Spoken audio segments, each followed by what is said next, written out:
Insuficiencia hepática crónica.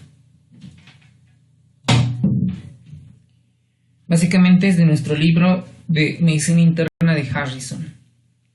Bueno, en la última edición se encuentra en el capítulo 365.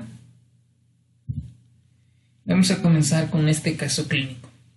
Se trata de un paciente de 56 años de edad. Viene a la sala de emergencias por hematemesis y melenas. ¿Okay? Entonces ahí siempre el motivo de consulta a la clínica es bien importante.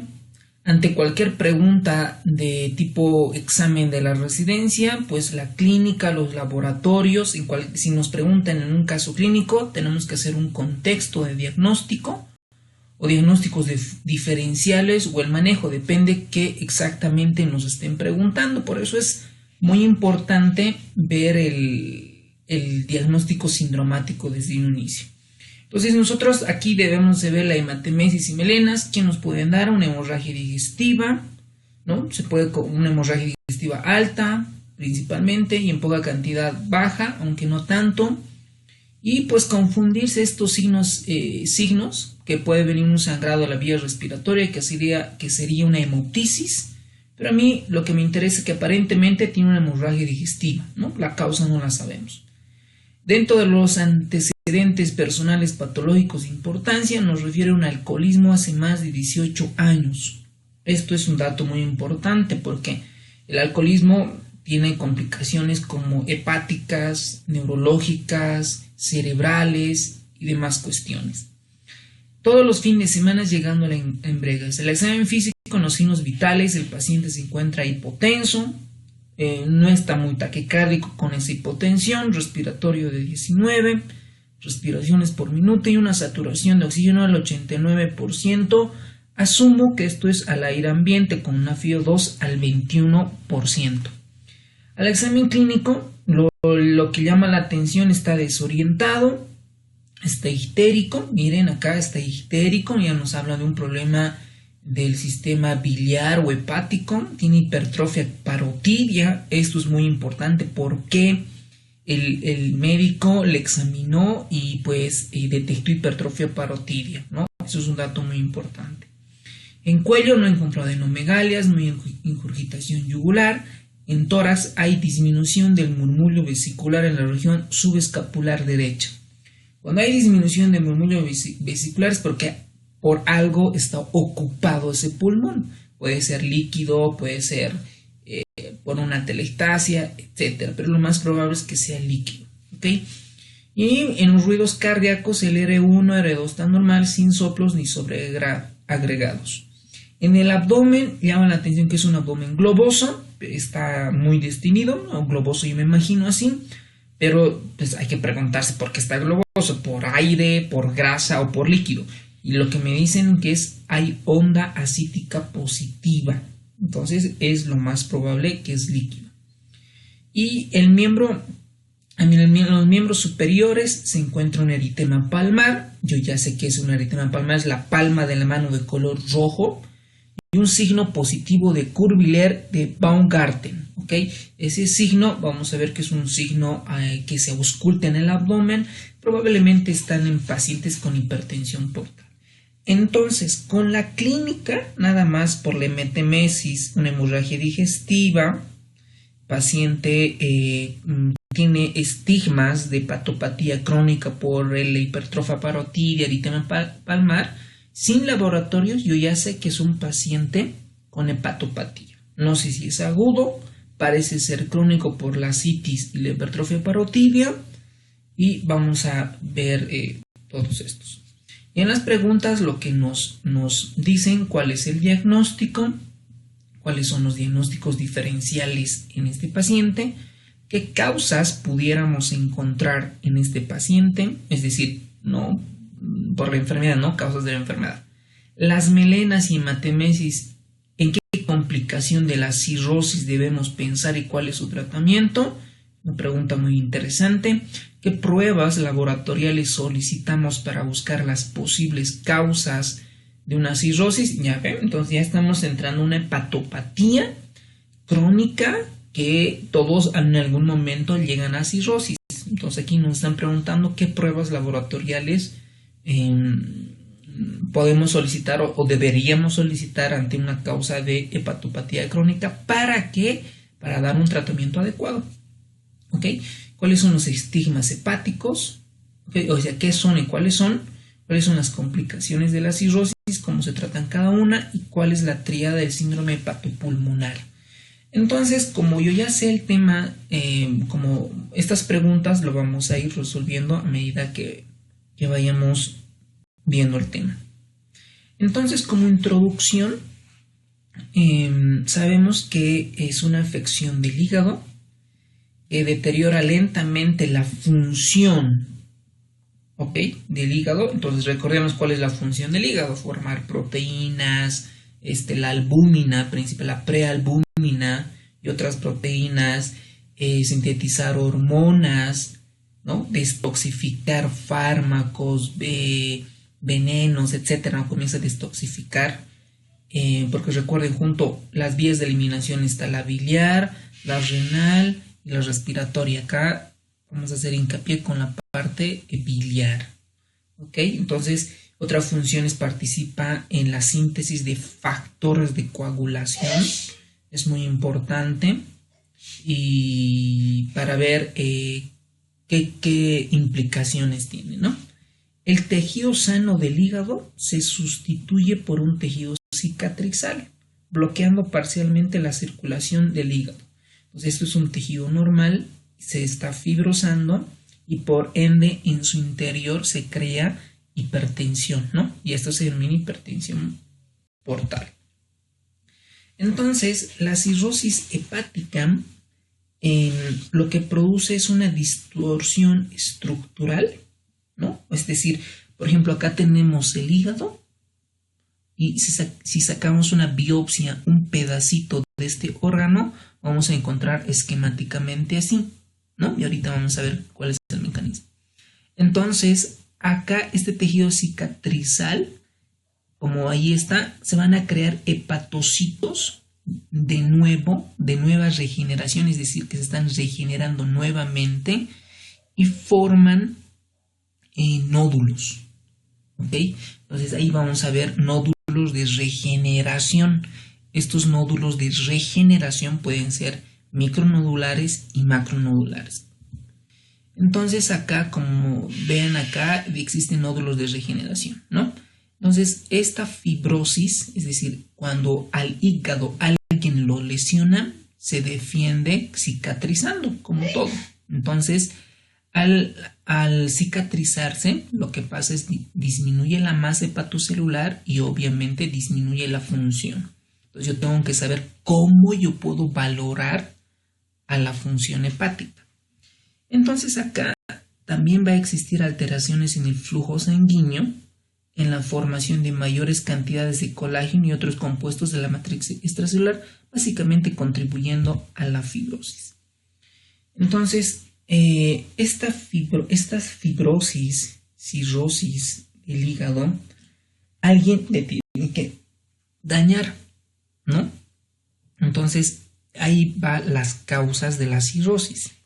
En la bibliografía normal, por ejemplo, del 100%, casi la mitad es por alcohol, ¿ok? La mitad. Y es seguida en países de primer mundo por la hepatitis C, un 20, un 30%. Entonces ya tendríamos por lo menos ahí un 80% de causa. Y un 20% están otras causas, como la hepatitis B, la hepatitis autoinmunitaria, la esteatohepatitis no alcohólica, la cirrosis biliar, hepatopatías metabólicas hereditarias y cirrosis criptogénica, donde las cuales no sabemos la causa real. ¿Ok? Entonces, eso hincapié. Entonces, nosotros tenemos que saber qué estudios pedir para sospechar cuál ha sido la causa, ¿no? Entonces, acá dice que las causas más comunes de cirrosis en los Estados Unidos son la hepatitis C, la enfermedad hepática alcohólica y la enfermedad hepática no alcohólica, que en conjunto representan casi el 80% de pacientes en la lista de espera de trasplante hepático. ¿Okay? Entonces, la anatomía patológica, cuando se estudiaba un principio, la dividían en macronodular y micronodular, ¿no? Y la macronodular se decía porque tiene estos nódulos, no son nada más que hepatocitos en regeneración, ¿ok? Entonces, si mide más de 3 milímetros, se denominaba macronodular, y menos de 3 milímetros, micronodular, ¿ok? Entonces, acá lo que vamos a ver es que la micronodular, la causa lo más frecuente era el alcohol, ¿ok? El alcohol y la macromatosis en las enfermedades colestásicas. Esto está al revés. Y la macronodular, en su principal representante, era la hepatitis viral crónica. Y pues habían hígados que tenían micronodular y macronodular. Esta clasificación es antigua. Actualmente ya no se la usa porque es inespecífica con respecto a su etiología. ¿Por qué? Porque la apariencia morfológica del hígado puede cambiar a medida que progresa la enfermedad. Por ejemplo, una cirrosis micronodular suele progresar a una cirrosis macronodular. ¿Ok? Los marcadores serológicos disponibles en la actualidad son más específicos que la apariencia morfológica del hígado para determinar la etiología de la cirrosis. Por eso es que esta clasificación entre macronodular y micronodular ya está en desuso. ¿Okay? Entonces, vamos a ver que la primera causa de cirrosis es la alcohólica. Entonces, lo que hace es que el consumo excesivo de bebidas alcohólicas ocasiona hepatopatía crónica, hepatopatía alcohólica, hepatitis alcohólica y cirrosis alcohólica. Entonces, produce por lo menos 3 entidades en el hígado. ¿Ok? La otra es el consumo excesivo de alcohol contribuye a la lesión hepática en pacientes con hepatitis C o hemocromatosis o hígado graso u obesidad, ¿no? Sobre todo los pacientes obesos tienen hígado graso. El consumo de alcohol produce fibrosis sin que ocurra inflamación o necrosis concomitante.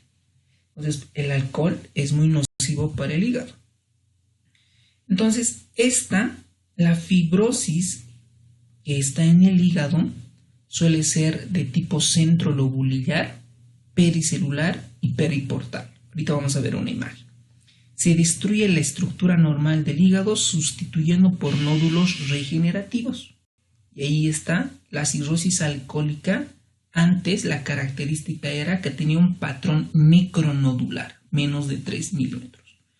Pero cuando se suspende el consumo de alcohol, se suelen formar nódulos macronodulares. ¿Ok? Entonces, al final, la cirrosis alcohólica tiene características de micronodular y macronodular que se denominan mixtas.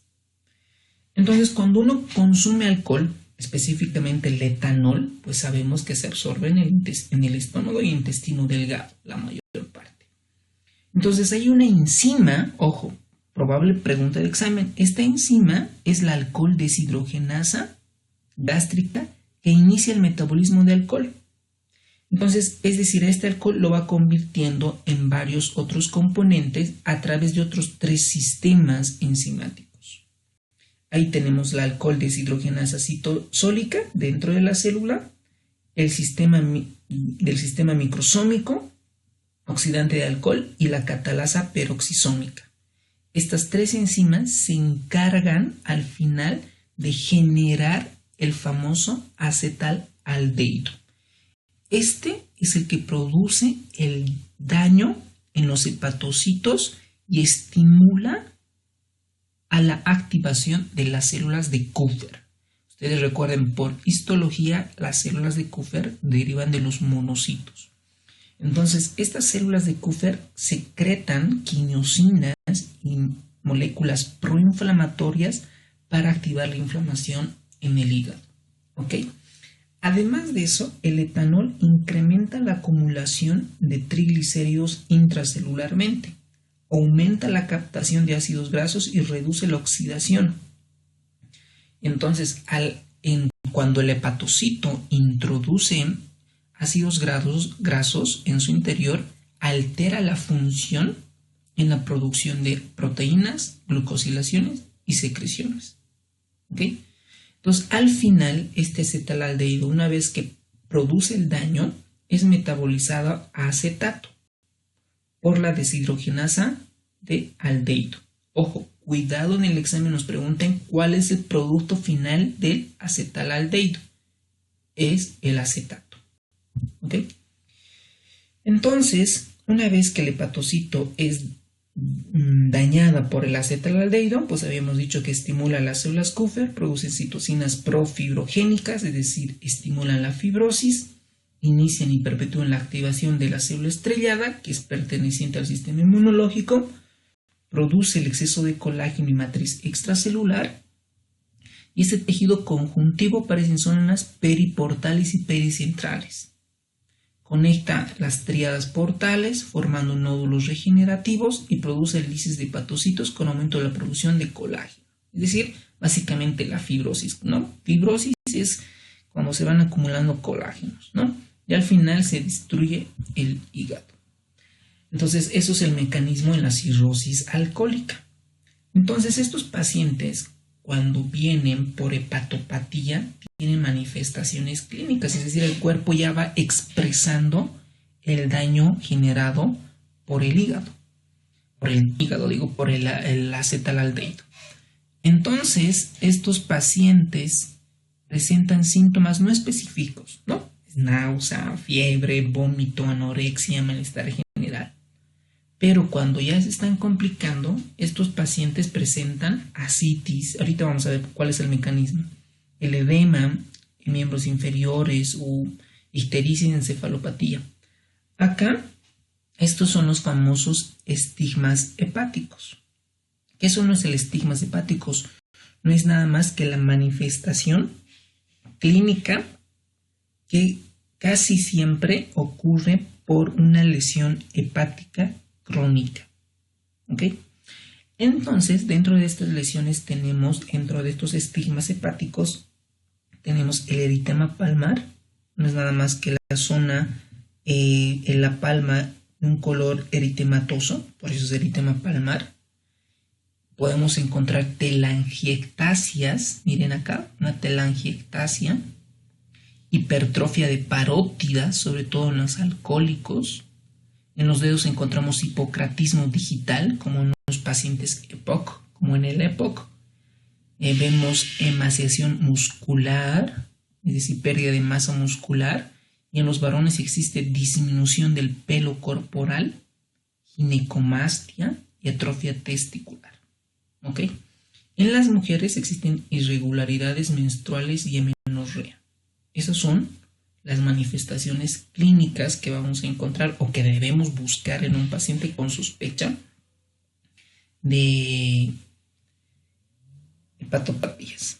Entonces, básicamente este dibujo ilustra cómo el hígado se vuelve más pequeño a un principio, es decir, al final, por la cirrosis, y crea una hipertensión portal.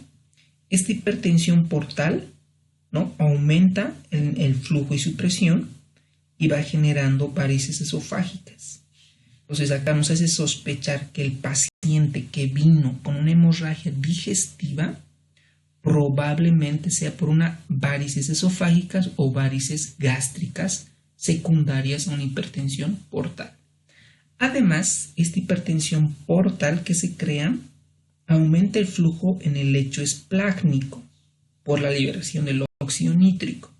Por lo tanto, también aumenta el vaso. Esto se denomina esplenomegalia. ¿Ok? Entonces, la esplenomegalia también es sinónimo casi de hipertensión portal, pero no es en el 100% de los casos. Además, existe un signo que es el signo del murmullo de Crüh-Weiler-Baumgarten. Es un zumbido venoso que se puede auscultar en pacientes con hipertensión portal. Es decir, en el abdomen, en esta parte, en la región del hipocondrio derecho, pongo el fonendoscopio y escucho dicho zumbido. No es nada más que me está diciendo que está aumentada el flujo y la presión por una hipertensión portal. Entonces esto es el otro signo muy importante, donde se denominan los signos clavos de Terry. Entonces estos clavos de Terry aparecen miren cómo acá la parte blanquita aumenta en comparación de lo normal. Se cree que este hallazgo es porque existe una hipoalbuminemia crónica, ¿ok? Pero también este signo se puede evidenciar en pacientes con falla renal, falla cardíaca y diabetes.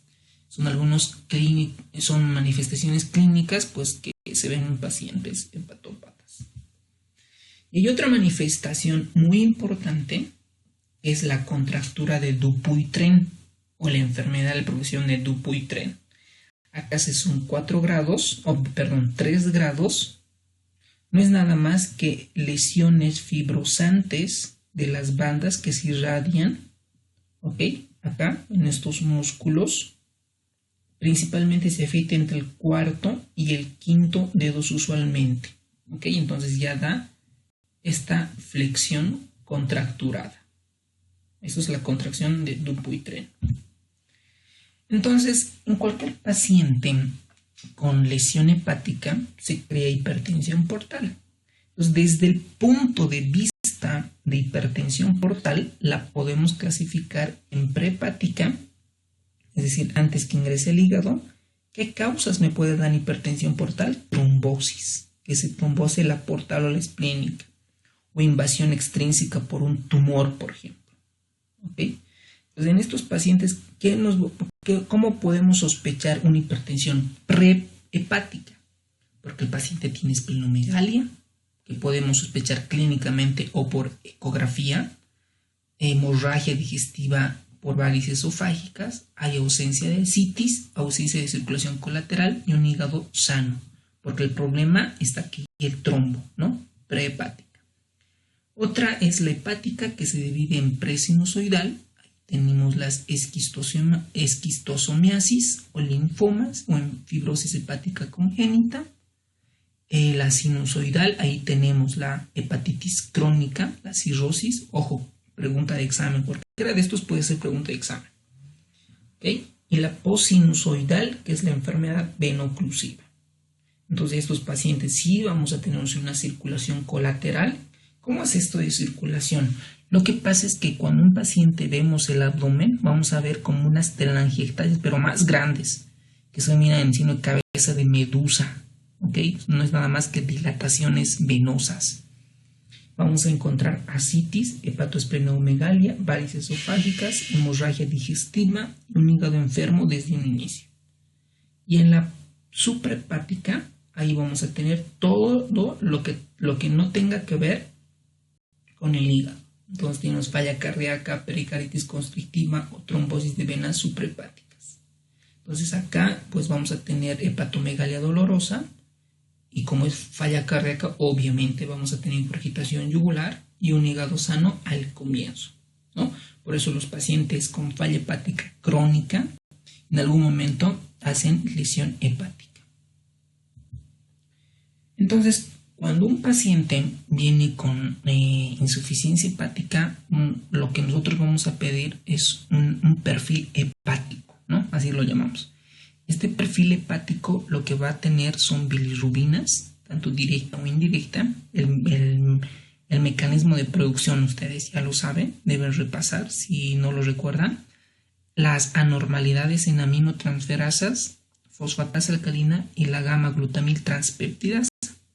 ¿Ok? Esos son como función hepática general. Pero como función sintética, ojo, probable pregunta de examen, función sintética, es decir, cómo está el hígado funcionando ahorita. Yo quiero saber, lo que me va a ayudar es el tiempo de protrombina. ¿Ok? ¿Por qué? Porque el hígado sabemos que participa en la producción de factores de coagulación. Y ustedes deben de saber de memoria, la 2, la 7, la 9, la 10, ¿no? La proteína C y S. Y ahí tenemos otra que es la albúmina, aunque en pacientes hepatópatas es muy discutible la albúmina, pero sí lo que nos va a ayudar es el tiempo de protrombina como función sintética del hígado. ¿Ok? Entonces, en un paciente con cirrosis, lo que vamos a encontrar a nivel de laboratorio es que a un principio, pues, no esté tan alterado el perfil hepático. Los pacientes pueden tener sangrados, ¿no? Pueden tener sangrados o tener anemias hemolíticas. Entonces, cuando esta anemia es hemolítica, es decir, se van destruyendo los glóbulos rojos y van apareciendo los acantocitos. A esto tiene un síndrome, es decir, falla hepática crónica por alcohol y con anemia hemolítica. Este es el famoso síndrome de Save. ¿Ok? Probable pregunta de examen. Además, en estos pacientes podemos encontrar plaquetopenia y se podría explicar por el hiperesplenismo, por el secuestro de plaquetas, porque el vaso crece y ahí secuestra plaquetas. O también podemos ver bilirrubinas un poco altas, un tiempo de protrombina prolongado. Y si el paciente está con ascitis, es decir, secuestra, retiene líquidos, entonces el sodio va a bajar. Es decir, no pierde, ¿no? Pero se diluye. Entonces existe una hiponatremia dilucional. Ojo con eso. Entonces, además, tenemos elevación de aminotransferasas y esto también es importante. En pacientes con alcoholismo, la AST se eleva más que la ALT en una relación de 2:1, sobre todo en pacientes cuando la falla, es decir, cuando la insuficiencia hepática crónica es por causa de alcoholismo. ¿Okay? Entonces, un paciente, en nuestro caso clínico, que viene con estigmas hepáticos, ¿no? Está ictérico, con eritema palmar, hipertrofia parótidas, aparte de solicitar el perfil hepático y tiempos de coagulación, tenemos que solicitar una ecografía hepática.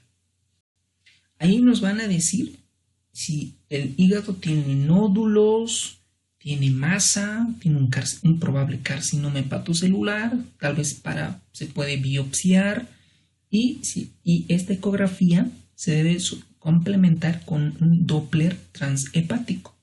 Este Doppler transhepático nos va a detectar si tiene hipertensión portal. ¿Ok? Y la tomografía pues nos da casi los mismos datos, la resonancia y la elastografía, pero la biopsia es el estándar de oro para decir si es cirrosis o no. ¿Ok? Es el diagnóstico gold estándar. Entonces, el diagnóstico lo hacemos por manifestaciones clínicas, el antecedente, laboratorio y biopsia.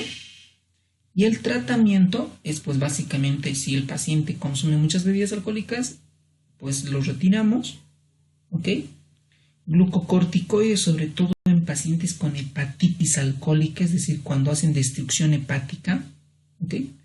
Pentoxifilina oral, disminuye la producción de citocinas proinflamatorias. Y algunos estudios han demostrado con inhibidores de TNF-alfa. ¿Ok? Y el trasplante hepático es una opción viable si es que el paciente no tiene todavía, es decir, si ha dejado las bebidas alcohólicas. ¿Ok? Y luego vamos a ver cuál es el manejo general en una insuficiencia hepática crónica. Otra causa, o mejor dicho, la segunda causa más importante de falla hepática crónica es la hepatitis viral. Primero la C y luego la B. ¿Okay? La C, cuando hay una infección por el virus de la hepatitis C, el 80% llega a presentar insuficiencia hepática crónica. El 20% cirrosis, sobre todo dentro de los 20 y 30 años. La fibrosis es portal, pues puede presentar con una hepatitis, y la biopsia es mezcla de una lesión micronodular y macronodular, es decir, es mixta. Y la mayor parte de algunos de estos también pueden estar contagiando al mismo tiempo con el virus de la hepatitis B. Entonces, el mundo de la hepatología, pues se piden pruebas de tanto de anticuerpos, de antígenos, de genotipos, sobre todo del virus de la hepatitis C. ¿Okay? Pruebas de RNA de virus de la hepatitis C, tanto cuantitativas y de análisis genotípico. Y además se solicitan estudios serológicos de la hepatitis B, incluyendo el antígeno de superficie, ¿no? Y las determinaciones cuantitativas. En los datos clínicos es lo mismo, ¿no? Y hay otras enfermedades, entonces una vez que se sospechan, por ejemplo, hepatitis B o C, se dará su tratamiento correspondiente. Se verá si es agudo, crónico o si está en reexpresión, etc. Eso ya se ve en hepatitis viral. Y otra causa de cirrosis, sobre todo en mujeres, es la hepatitis autoinmunitaria. Y de hígado graso también no alcohólico. La hepatitis, para sospechar una hepatitis autoinmunitaria, ojo, esto es pregunta de examen, ¿ok? O probable pregunta de examen. Es cuando tenemos un ANA positivo y anticuerpos contra el músculo liso. Cuando en un caso clínico o cuando me pregunten qué marcador se solicita en hepatitis autoinmunitaria, anticuerpos contra el músculo liso. ¿Ok? ¿Cuál es el tratamiento? Si es enfermedad autoinmunitaria, dar inmunosupresores. Fácil. La esteatohepatitis no alcohólica, pues esta está asociada sobre todo en pacientes con diabéticos, hipertensos, con un contexto de un síndrome metabólico. ¿Okay? Y otra enfermedad frecuente, igual también en mujeres, con una media en 50 años, es la cirrosis biliar primaria. ¿Ok? Donde esta se caracteriza incremento en la concentración de bilirrubinas, es casi una enfermedad colestásica, existe necrosis portal en los colangiocitos, básicamente se afectan todo lo que es el sistema de las vías biliares intrahepáticas, y acá se encuentra en la anatomía patológica datos de colangitis destructiva no supurante crónica. ¿Okay? Y al final esta cirrosis puede ser micro y macronodular. Las manifestaciones clínicas, estos pacientes vienen muy histéricos porque casi se comporta como una enfermedad colestásica. Entonces vienen tan histéricos que les genera escozor, prurito. Por eso la bibliografía dice casi el 50%. Lo mismo, tiene los mismos estigmas hepáticos. Miren, acá son más pronunciados los xantomas y los xantelasmas. ¿Okay? Muchas lesiones de rascado por el prurito. Y ojo, pregunta de examen. Para la cirrosis biliar primaria es importante solicitar los anticuerpos antimitocondriales. En el 90% de los casos nos diagnostican cirrosis biliar primaria. ¿Okay? Hay un porcentaje muy pequeño de 10% que suelen tener negativos, y en eso es muy importante la biopsia hepática para diagnosticar cirrosis biliar primaria. ¿Okay? Entonces tiene todo elemento laboratorial de elevación de lesión hepática. El tratamiento es el ácido urodesoxicólico, que mejora las manifestaciones bioquímicas histológicas de la enfermedad. ¿Okay? El tratamiento sintomático para el prurito, ahí tenemos los antagonistas, los antihistamínicos, y esos pacientes son candidatos para trasplante hepático. Y otras enfermedades como es la cirrosis cardíaca, pues básicamente es en algunos países con insuficiencia cardíaca congestiva, del lado derecho tienen lesiones cardíacas. ¿Ok? La causa es una insuficiencia cardíaca derecha prolongada, aumento de presión venosa, ¿no? Que tiene ingurgitación yugular, reflujo hepatoyugular, y lo que pasa en el hígado comienza a aumentar de tamaño porque retiene mucho líquido, se congestiona, y esto ocasiona que los hepatocitos centrolobulares experimentan necrosis y una fibrosis pericentral. Y el diagnóstico, obviamente, es datos de falla cardíaca derecha, ¿no? Ingurgitación yugular, reflujo hepatoyugular, edemas, ¿no? Y el diagnóstico, pues, básicamente está dada por que tiene falla cardíaca, hepatomegalia y alteraciones laboratoriales que me estén diciendo que exista falla hepática. Y vamos a terminar con esto. Hay otras causas de cirrosis hepática. Por ejemplo, la hemocromatosis. La hemocromatosis es un trastorno hereditario en cuanto al metabolismo del hierro. Lo que pasa es que en el hígado se acumula excesivamente el hierro, lo que ocasiona fibrosis portal. ¿Okay? Entonces el diagnóstico se hace con un perfil, con una cinética de hierro, entonces donde existe allí incremento de la saturación de la transferrina, aumento de la concentración de ferritina, etc. El tratamiento, pues como es una enfermedad hereditaria, no podemos hacer mucho, entonces ahí lo único que hacemos es quitar ese hierro, ¿no? Ese hierro, ¿cómo lo vamos a quitar? Pues sacando sangre, haciendo flebotomías terapéuticas. Otra es la enfermedad de Wilson. También es un trastorno hereditario que tiene la incapacidad para excretar el cobre, no puede eliminar el cobre, por lo tanto se acumula en el hígado. Entonces, ¿cómo sospechamos? Porque estos pacientes tienen el anillo de Kaiser-Fleischer, ¿ok? Porque además este cobre se acumula en el cerebro y ocasiona lesiones neurológicas, hepatomegalia, artritis, disfunción tubular renal y cardiomiopatías, ¿no? Entonces acá el tratamiento es dar penicilamina como quelante de cobre para que no se vaya depositando en el hígado, ¿ok? Y la deficiencia de 1-alfa-antitripsina también es un trastorno hereditario que imposibilita la secreción de proteína que se acumula en el hígado, ciertas proteínas. El diagnóstico son concentraciones de alfa-1-antitripsina y el genotipo. En la biopsia lo que vamos a encontrar son datos característicos resistentes de diastasa que son positivos para el ácido periódico de Schiff.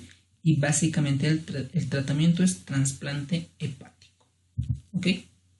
Luego hay otras causas de cirrosis, por ejemplo, trastornos hereditarios que estén relacionados con el metabolismo de la glucosa, ¿no? Con la gluconeogénesis o con la glucogenólisis, con la enfermedad de Gaucher y demás enfermedades hereditarias que son muy raras. Y un paciente cuando tiene cirrosis hepática, pues tiene complicaciones, ¿ok? Básicamente estas complicaciones son por hipertensión portal y por falta de depuración de sustancias tóxicas por parte del hígado, relacionados también con la producción de factores de coagulación, ¿ok? Por ejemplo, una vez que existan estas complicaciones, se considera que el paciente tiene cirrosis descompensada, ¿no? Por ejemplo, nuestro paciente vino con melenas y hematemesis, tiene una cirrosis descompensada, ¿ok? Los factores de riesgo son, para que digamos que es una cirrosis descompensada, sangrado, infección, consumo de alcohol, medicamentos, deshidratación y estreñimiento, ¿ok? ¿Cuáles son estas complicaciones? Vamos a terminar con esto y ojo con esto. Hemorragia varicosa, y explicamos por qué, por la hipertensión portal. Estos pacientes vienen con hematemesis y melenas. ¿Cuál es el tratamiento? Ligadura endoscópica, ¿ok? Si existe hipertensión portal y hay varices sin sangrado, ahí se da beta bloqueantes no cardioselectivos. ¿Cuál? El propranolol. ¿Ok? Luego tenemos la gastropatía hipertensiva portal, la ascitis. ¿Cómo tratamos la ascitis? Diuréticos y restricción de sodios. Si la ascitis no es refractaria, pues probablemente use una paracentesis evacuatoria para sacar ese líquido ascítico. Listo. Otro, esto es muy importante, peritonitis bacteriana espontánea, porque estos pacientes hacen sepsis, choque séptico y se mueren. ¿Ok? ¿Cómo voy a sospechar peritonitis bacteriana espontánea? Porque tiene dolor abdominal, tiene fiebre, tiene leucocitosis, etc. Entonces, ¿cómo yo la diagnostico? Hago paracentesis y hago un citoquímico y tiene que estar mayor a 250 células para decir que tengo o estoy en un contexto de peritonitis bacteriana espontánea. Otra complicación es, por ejemplo, el síndrome hepatorrenal. Eso nos está diciendo que la lesión del hígado es tan crónica y tan severa que ya está afectando otros órganos. Y cuando se afecta el el riñón, pues ya decimos que este paciente no tiene un buen pronóstico. ¿Ok? Básicamente, este síndrome hepatorrenal es porque el riñón ya no puede eliminar sodio y hay un aumento progresivo de la creatinina. Entonces, este síndrome hepatorrenal hay dos tipos. El tipo 1, que es menos de 2 semanas y la creatinina aumenta el doble o más de 2.5 miligramos de decilitro, y la tipo 2, que es más de 2 semanas y pues que tiene ascitis y es resistente a diuréticos. ¿Okay? Y luego tenemos el hidrotórax hepático, tratamientos son diuréticos, restricción de sodio. El síndrome hepatopulmonar, a mí lo que me interesa es la triada. ¿Okay? Eso es probable pregunta de examen, ¿okay? Por lo menos en nuestros simulacros lo es. Esta triada es la enfermedad hepática, el incremento del gradiente alveolar arterial más del 21%, porque hay más vasos sanguíneos, evidencia de anomalías vasculares intrapulmonares, ¿okay? Síndrome hepatopulmonar. Luego tenemos la hipertensión portopulmonar en pacientes que tienen hipertensión pulmonar e hipertensión portal. Cardiomiopatía cirrótica, estos son cuando el corazón se afecta y tiene mala respuesta a un estrés hemodinámico como fiebre, anemia, etc. Y encefalopatía en los 4 grados. Otras complicaciones es el carcinoma hepatocelular, es decir, un paciente con cirrosis alcohólico puede tener cáncer del hígado. Como sospecho, pues pido marcadores tumorales, en este caso la alfa-fetoproteína.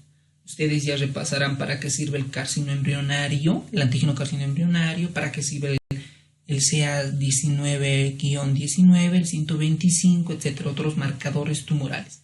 Para el carcinoma hepatocelular es la alfa-fetoproteína sérica. ¿Okay?